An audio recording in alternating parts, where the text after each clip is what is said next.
The reality is, many of us are scared to take steps in the right direction because we deem it as a risk. And so in today's video, I'm going to be talking about how you can take more risks in life.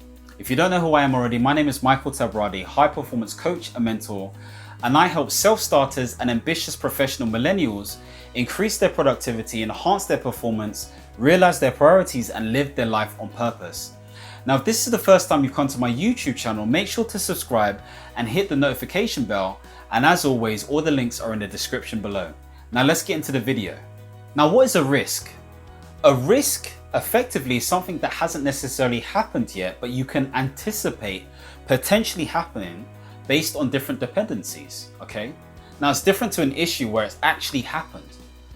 And so really and truly, it is a way to manage different expectations to prevent anything negative, bad, or challenging happening. Now, when it comes to our personal lives, why do we feel like we're taking a risk on ourselves, especially when it comes to our future?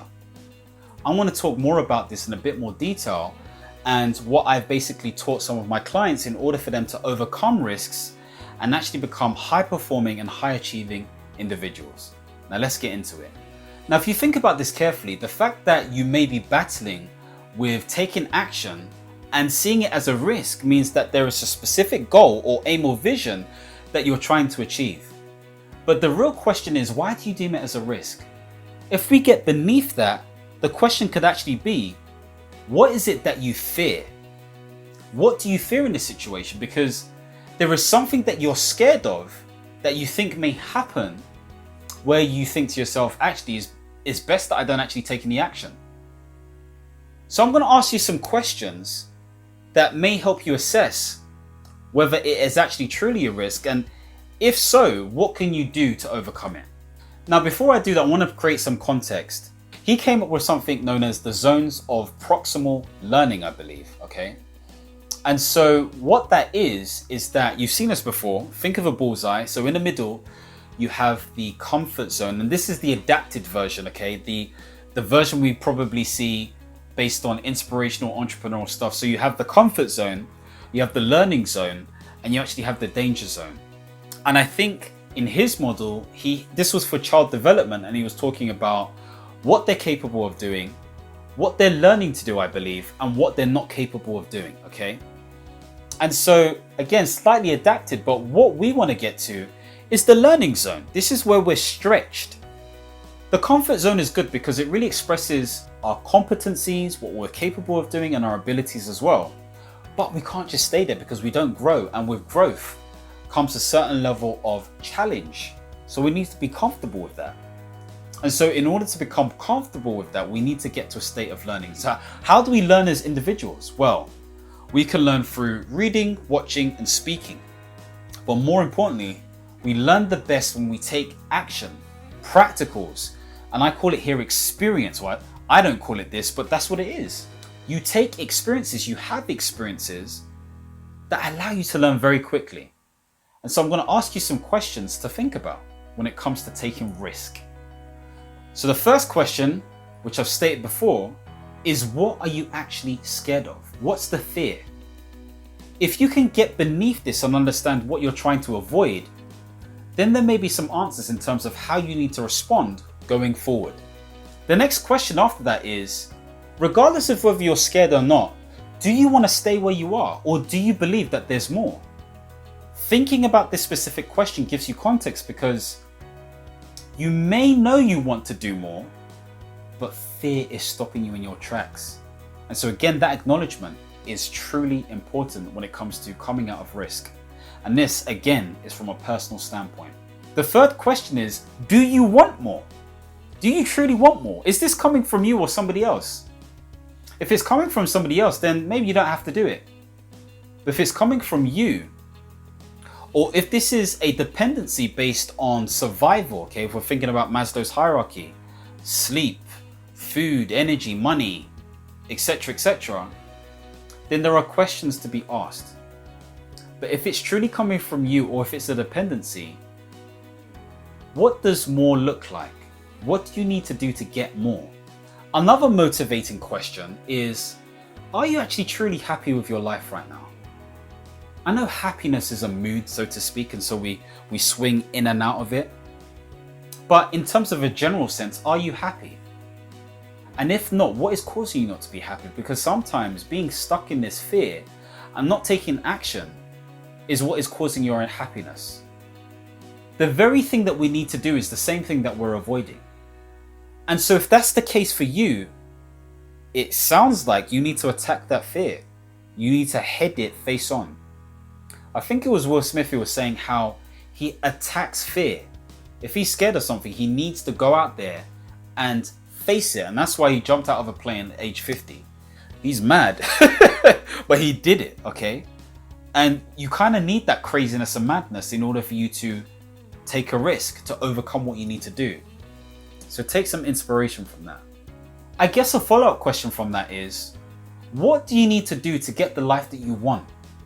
Have you really broken that down? Because if you're able to break it up and dissect it and look at the details behind the steps, the strategy and the planning behind it, then maybe you realize actually there are things that you can do to overcome your fears and take the perceived risk. I'd love to find out what are some risks that you have taken that have really paid off. I'd love to know, so leave your comments below.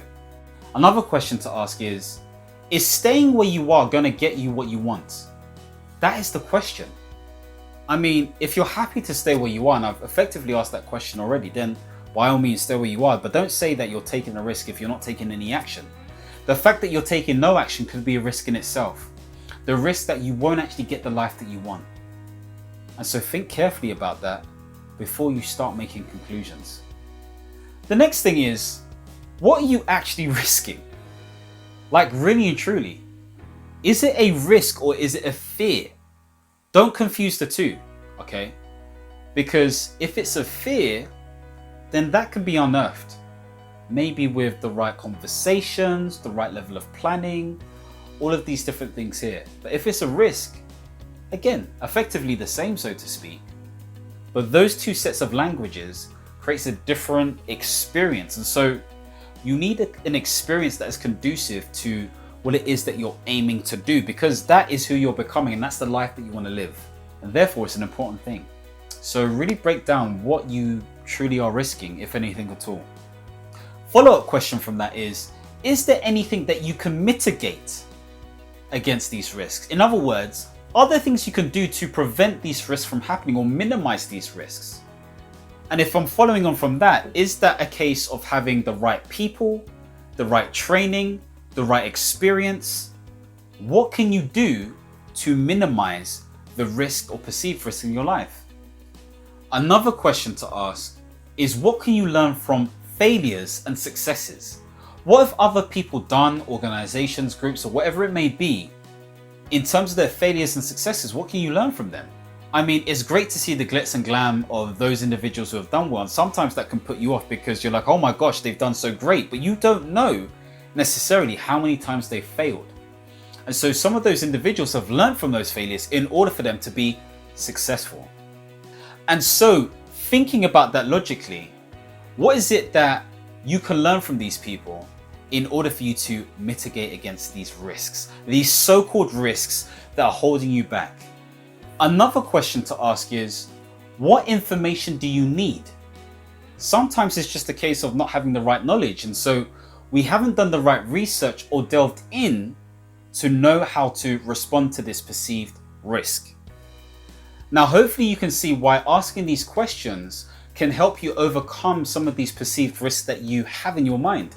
Now, I'm not saying they're not real, but what I am saying is there possibly is a way to move around or overcome some of these risks. And with the right level of challenge and support, therein lies your growth. So make sure, don't be afraid to take educated risks at least, because that is required in order for you to get to the next step and most likely help you learn from your experiences or at least achieve the things that you want in your life. If you like this video, make sure to hit the thumbs up. And if you want more videos like this, hit the subscribe button and hit the notification bell. And as always, my friends, understand, reach, and expand. Peace.